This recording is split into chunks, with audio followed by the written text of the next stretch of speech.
Claro.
Ben, despois o venezolano, vamos con outro. A situación no centro de saúde está igualiño. Está igual. No verán non vamos a ter pediatría, ni vamos a ter sesións para os médicos para estas vacacións. Tanto que aumentará a poboación da cobra, pero a forma de a sanidade aquí no momento. Ao contrario, disminuye que se enferman nas camas de hospitales, creendo que no verán que enferma menos a xente. Pero o número de camas que se perdan non é o mismo número de camas que se abren despois en setembro en outubro, sobre todo en outubro, senón que hai menos. Por lo tanto, cada ano hai menos camas disponibles nos hospitales de sanidade pública. Non digo eu, da sanidade pública. Seguro que serán despois clientes que irán para a privada. Eso que teñen moi en conta que pouco a pouco van cambiando, van cerrando camas nos hospitales da sanidade pública. Bueno, outra das cousas que sí temos que decir é que é moi importante é que a valedora do pobo sí contestou. Vou ler a contestación que nos dou foi a seguinte. Estimada señora, en relación ca queixa que vostede presentou nesta institución, dado que a Consellería de Sanidade aínda non remiteu o informe demandado, ao día de hoxe requirímolo novamente, recordando expresamente que tal envío resulta unha obriga legal. Artículo 22 da Lei de Valedora do Pobo. Poñerémonos de novo en contacto con vostede unha vez que o citado órgano nos remita a referida información, dándolle conta da nosa actuación e, se é posible, da solución do seu problema. Agradecémoslle a confianza que nos demostra. Reciba un atento saúdo. Bueno, por lo que vemos, a valedora do pobo sí contestou. Quen non lle contestou foi a sanidade, o sea, os Sergas, a valedora do pobo. Volve outra vez a pedir o informe que ele lle exixe, obligatorio que yo mande, pero que faise oídos sordos. Bueno, faise oídos sordos ante todo, ante as disciplinas que nos mandamos, ante as queixas que hai en todos os sitios, eles o único que queren é cerrar na espaca e abrir os menos. E nós estaremos sin médico e sin urgencias. Eso é o que queren. E, sobre todo, estaremos sin servicio de urgencias, que é o necesario que teñamos que ter, non só de noite, sino tamén pola tarde. Creo que temos os mismos dereitos, porque tamén temos as mismas obligacións que todo cidadano a ter unha sanidade pública decente. Xa non digo extraordinaria. Extraordinaria veu en épocas. O que están intentando é cada vez apretar, hasta que chegado un momento, un se canse, vaya a sanidade privada, entonces, que é o sistema é deixar a sanidade pública sin cartos, sin hospital, sin camas, e despois dicir, como non sirve, vamos a que sí que esa é eficiente. Non é así.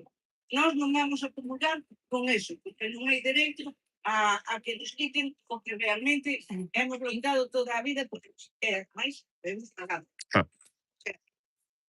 Dereito que temos. Eles se deben de creer que fannos un favor. Tamén é certo, mentras non cambiemos de goberno, eso tamén é certo, hai que saber moi ben a quen se vota. Hai que ler moi ben os papeliños de quen está a favor do público e quen está a favor do privado. Teñen as queixas. E as queixas, encima, temos que estar loitando, traballando con toda esta paciencia. Claro, os de Moaña levan 2 anos. 2 anos. E ficaron yo no na pandemia, dixeron que lo iban a volver a poñer, non lo poñen, e a solución que lle dan é unha ambulancia, con unha enfermera. Non unha ambulancia mecanizada, non, unha ambulancia con unha enfermera, o sea, bueno, taxi. E paremos de contar. E iso é anónimo, taxi. Verdad? O taxi. Bueno, mellor é que non nos poñamos enfermos, porque senón xa veremos o que pode pasar. Por lo tanto, se veis cal é a resposta da Valedora do Pobo, hubo a centro de informarnos e que nos seguirá informando, pero o problema non está en eles. Está no service. O mellor dito, na administración dos services. Non confundamos a administración dos services con os médicos, enfermeiras e personal que está traballando no service. Son dúas cousas completamente diferentes. A sanidade non funciona simplemente por unha administración pésima, mala, que o único que quer é cartos para que nos vayamos para a privada. É a única solución, é o que queren. E, bueno, aquí están polo menos uns cantos que si non queremos eso. Ahora, ás 12:30, vai a haber no Consello unha declaración constitucional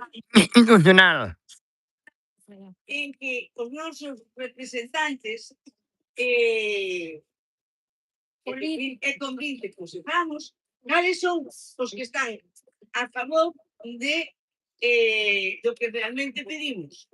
Entonces, como non se podía facer un pleno que non daba tempo, entonces fixeron isto, que ahora a 12:30 van a dicir os nosos representantes quen están a favor de que teñamos paz, de pedir o paz, e quen non están a favor. Eu espero que estén todos os representantes nosos que estén a favor de ter o paz, porque a sanidade non ten color. A sanidade, a ver, podemos enfermar todos nós, podemos enfermar os fillos, os pais, as familias. É dicir, a enfermedade non escolle, nin ricos nin pobres. Colle. Entonces, creo que non é unha cousa nin de colores nin de partidos. Por lo tanto, é convinte que agora, ás 12:30, ao salir de aquí, podamos ir todos ao Concello, encher o pleno, o salón de plenos, para animar a que firmen, que pidan por nós, a que digan que nos están apoyando, para conseguir un pacto para todo o territorio. Non nos falan como outros centros, outros sitios que nos están quitando. Como non sei, así por aí xa están quitando. E ademais queren no quitar incluso os fines de semana. Cada vez están recortando máis. E creo que nós estamos aquí para loitar, para conseguir que teñamos unha sanidade digna, pública e universal. Eso é o que necesitamos. Moitas grazas.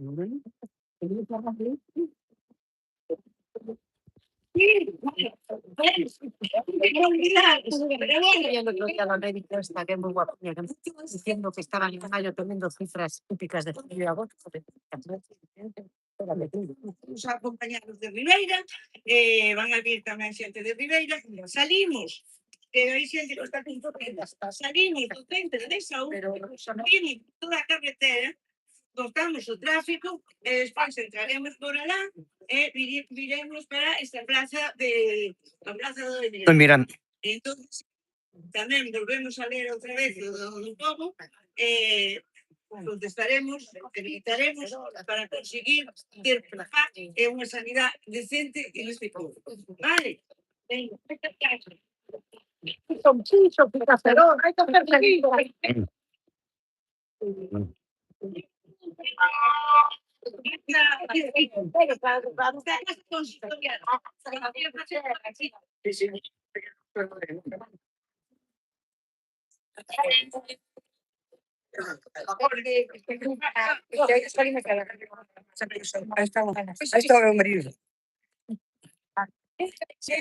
Ay, qué asco.